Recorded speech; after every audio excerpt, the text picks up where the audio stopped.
Саламатсыздарбы? Мен волка деп аталган баш кийимдин тигилишин көрсөтүп берейин. Мен өзүм тиккен бул баш кийимде эки кийилбей калган шарфты алдым.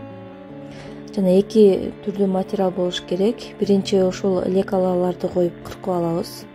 Эки материалды тең кыркып алышыбыз керек. Бул баш кийимде эки лекала болот.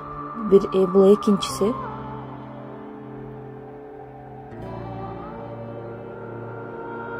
Мына экинчи материалыбызды кездемебизди дагы алып, ошол биринчи кырккан кездемени коюп туруп кыркып алабыз. Тегиз чыгыш керек, экөө бирдей болуш керек. Бул экинчисин кыркып атам азыр. Эми тиккенде оңой болуш үчүн мен дайыма ушинтип ийне менен бекитип алам. Азыр ийне менен бекиткенде биринчи овальный кыркылган жерин желкеге, түз кыркылган жерин пешене жакка келтирип тигебиз. Мына овальный кыркылган жери желкеге келет.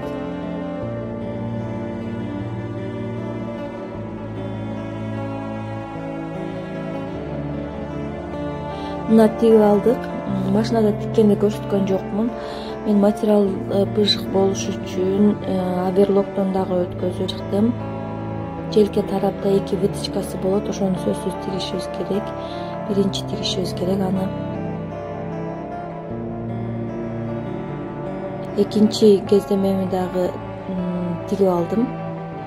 Эми экөөнү бетме бет коюп туруп, анан ушул тигиштерин бири-бирине туура коюп, анан тигишибиз керек. Анан желке жагындагы кичине жерди ачык коебуз. Бул ачык калган жеринен оодарып алабыз. Тигип бүткөндөн кийин үтүктөйбүз, топчу тагабыз, өзүбүз каалагандай кылып. Эгер тигүүчүлүккө кызыксаңыздар, сиздер дагы тигип көрсөңүздөр болот. Дагы кошумчалай кетсем, бул шапканын эки тарабы тең кийилет.